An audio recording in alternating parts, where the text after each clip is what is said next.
Stick jumped into an ice bath after leg day. Felt amazing, felt like a champion, felt like he was doing everything right. He was not doing everything right. Here's what nobody tells you about cold plunges. That soreness you feel after a hard workout, it's not just damage, it's your body sending a repair crew to the scene. Inflammation shows up, protein synthesis kicks in, muscles start rebuilding slightly bigger and stronger than before. That's literally how muscle growth works. The soreness is the signal. When Stick jumps into freezing water right after training, his body hits the brakes on all of that. The cold suppresses the inflammation. Feels like relief, feels like recovery. But what it's actually doing is quieting down the exact biological process that was about to build new muscle. You asked your body to grow, it said yes, and then you poured ice water on the whole conversation. Studies have been showing this for years. People who cold plunge right after lifting consistently show less muscle growth over time compared to people who just don't.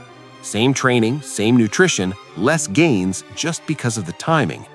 And this is where it gets frustrating because cold plunges actually work. The mental reset is real. The reduction in soreness is real. Better sleep, lower stress, nervous system recovery, all real. Nobody's making that up. Top athletes swear by them and they're not wrong. The problem is never the cold plunge itself. The problem is the timing. So here's what Stick does now. If the goal is muscle growth, he waits at least 4 to 6 hours after training before getting anywhere near cold water. By then, the protein synthesis wave has already rolled through. The muscle signal has been sent and received.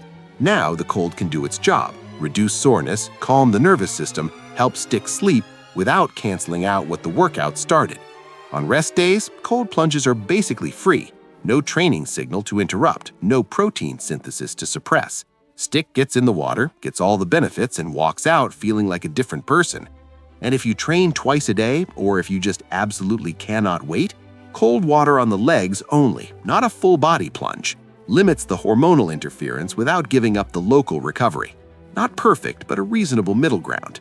The truth is, most people aren't choosing between cold plunges and muscle growth. They're just doing both in the wrong order. Move the cold plunge to later in the day or save it for rest days, and you keep every single benefit without touching your gains.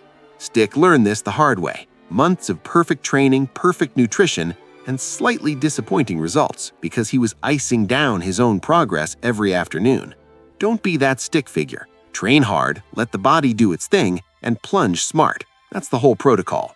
If this changed how you think about recovery, there's a lot more where that came from. The movement sketch.